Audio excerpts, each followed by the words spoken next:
तो welcome to my guys, welcome to my channel. तो guys आज हम घूमने के लिए आए तो आप देख रहे हो ये सब्जी मंडी है, दिखाइए। तो नीचे देखिए, चलिए नीचे देखिए।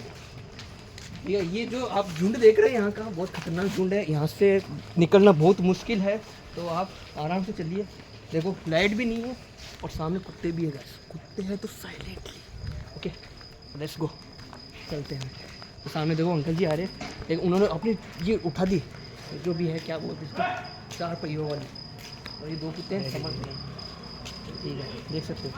ये कोई पता नहीं, कोई कचरा सूंघ रहा है, कोई और सूंघ रहा है। सामने मतलब देखो हमें ब्लॉक आता नहीं है, कुत्ता भाग लड़ा हुआ। तो भाई अभी हम जा रहे हैं सब्जी मंडी। सब्जी मंडी है ना हमारी दुकान पर, देख सकते हो सामने। तो कुछ दुकानें खुली है, मतलब अधिक, मतलब 1-2 खुली है।